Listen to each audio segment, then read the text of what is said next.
Michael sat at his old wooden desk, staring at the blank page in front of him. The once automatic flow of words had now become a trickle, blocked by a haze he couldn't quite shake off. Xanax had numbed his anxiety, but at a cost he hadn't anticipated.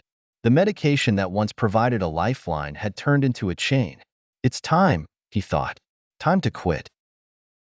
The decision wasn't spontaneous. Over the past year, Michael's mornings had become a cycle of grogginess, followed by lethargy and a yawning gap of time where his creativity used to reside. He reminisced about the early days, where one pill calmed the storms raging in his mind, allowing him to write freely. The tranquility it offered turned into dependence, and soon one pill wasn't enough. Anxiety crept back, stronger, demanding more pills. It reached a point where his waking hours merged with sleep, a constant state of dull numbness.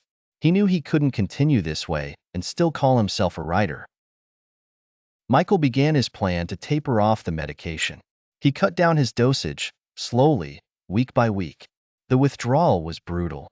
Waves of anxiety crashed harder than they ever did before Xanax. His hands shook as he tried to hold his pen. His heart raced with every attempt to formulate a sentence. Nights were the hardest.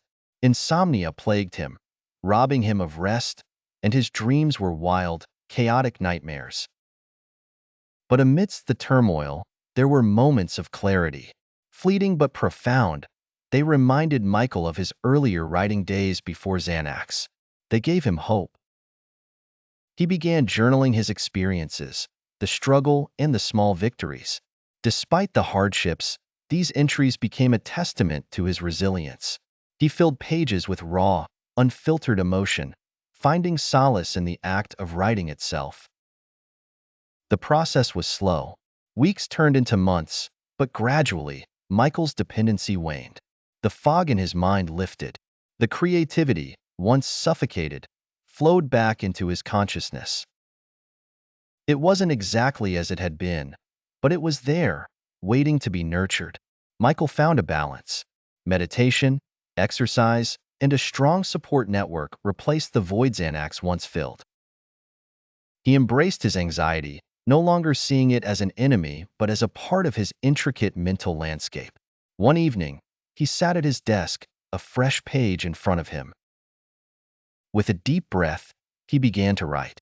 The words came naturally this time, no longer obstructed by dependency or fear. His heart raced, not from anxiety, but from the thrill of creation. Michael had reclaimed his life, one word at a time, and his story was only beginning.